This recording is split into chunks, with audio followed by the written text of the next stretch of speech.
After a long awaited 7 years, The Man Without Fear, Daredevil, is back on our television screens. And man, I must say, it feels good to be back. And I believe this will be Marvel's best television series yet.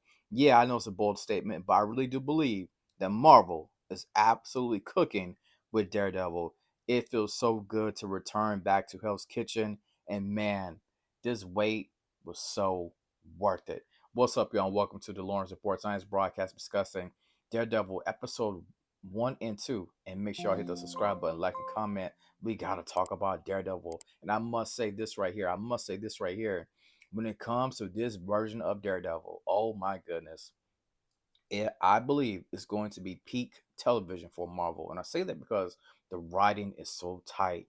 It's brutal and bloody, so many good fighting scenes, so much great choreography. No, not too much CGI basically, because it's basically all shot in New York City. This is peak Marvel television. This is what the fans wanted. This is what I wanted right here from Marvel. This will be a earth-shattering, I believe, groundbreaking series. Daredevil, Born Again. Let's talk about it, y'all. And I didn't want to believe the rumors. I didn't want to believe the hype about our boy Foggy. We gotta jump right into it, y'all. Foggy met his untimely death.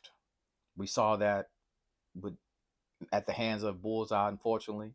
Matt was going in a rage. You know, him and Bullseye was going at it on top of those rooftops right there. And Bullseye, he ended up shooting Foggy, basically, right? He's there bleeding out. Man.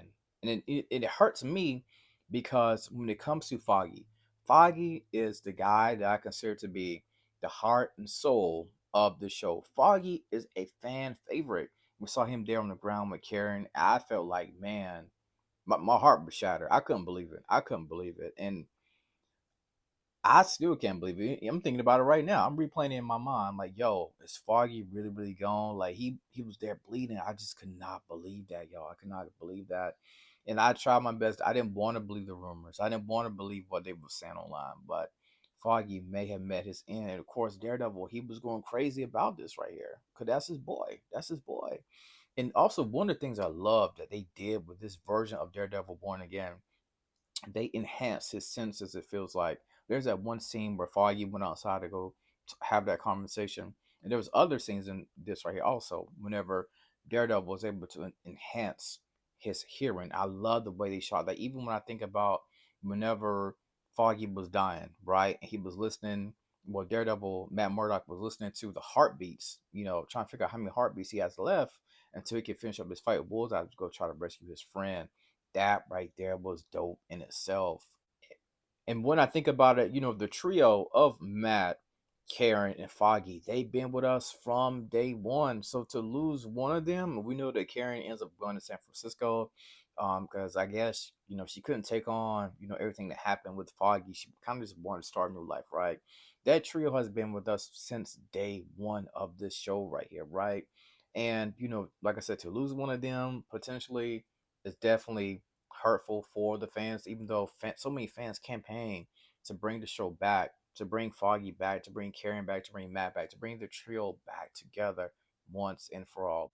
Now, we also got Wilson Fisk. Now, Wilson Fisk is officially the mayor of NYC. Now, I love this conversation that Fisk and Matt are having together when they're basically talking about how, in a nutshell, they basically said, well, Matt kind of said, well, I am no longer a Daredevil. So, and Fisk is like, well, listen, I'm not necessarily a crime boss anymore. It seems like they both are trying to turn over a new leaf, but we know that's not going to be the case for both of them. We know both of them basically are going to go back to their old ways, right? So that whole entire diner conversation that Matt and Fisk had, fire, because it set up a lot of the dialogue that we're going to see in the future when it comes to this show right here. And as Fisk, he wants to get rid of these. With Fisk being this mayor now, he wants to get rid of these vigilantes, right? These guys with the mask. I think he pretty much gave us a Easter egg mission and some other heroes like Spider-Man, guys like that.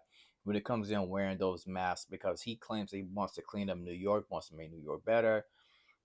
We'll see if we end up getting a little certain somebody showing up in this season. Now, in episode two is kind of more focused on the White Tiger. We saw him get into this fight with these guys on the subway, and he definitely was whipping their tail, right? But unfortunately, those two guys was cops, and one of those guys ended up getting killed by that train. So now Matt is here to rescue White Tiger, hopefully set him free, but it's not going to be such an easy case, right? And I don't know if y'all noticed this right here, but Matt's new love interest, right? We know she's at this book signing. She's like a therapist, right? There was that guy who came in there, a young male, right? He was looking and acting all kind of weird, asking for help, asking for therapy. And I believe, because we saw in the trailer, that I believe that this dude right here could be Muse. Y'all let me know in the comments. Do y'all think that's Muse right there? And I believe that she's gonna be in so much danger throughout this season right here. Because at the same time we saw her give um Wilson Fisk, him and his wife, they're in marriage therapy now, marriage counseling, and the wife is kind of like running the show. We saw that earlier, right? So I cannot wait to see how that whole ordeal is going to happen right there. I'm praying for this therapist. Hopefully she'll make it. And I do believe, like I said, that has to be Muse. I think they introduced Muse earlier. Now, as far as White Tiger, man, it's not looking good for him because we know about the guy who the person of interest, Matt is trying to protect them now, right? But of course, it goes down. And this right here was a great, great, great fight scene. Matt tried to get his guy to escape, and this is some hard nose punching, hard hitting fight choreography right here. Matt, unfortunately, these guys, Matt took the bait. He took the bait. He's like, listen, I'm going to try to beat me up, but listen, I'm about to come out with rage. And he did come out with the rage that we've never seen before. And while he's doing that, we end up seeing one of those guys with a Punisher tattoo. So I'm like, okay, which we saw in the trailer. We know the Punisher's coming.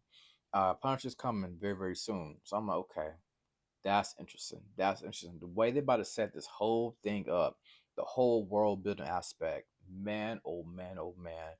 This series is going to be absolutely amazing. This is what I wanted from Marvel because I'm kind of tired of the whole multiversal blah blah blah stuff. Like I just want something different. I just want something grounded. And this right here, this is what Daredevil offers people like me, the fans in general. I feel we've been so warped up in this whole multiverse thing for a long, long time. And of course, Matt ends up snapping, and Matt realizes that at the end, like, dang, I'm probably going to have to get ready to turn back into the Daredevil. Even though I thought I laid that down, it looks like I might have to pick up Daredevil once again.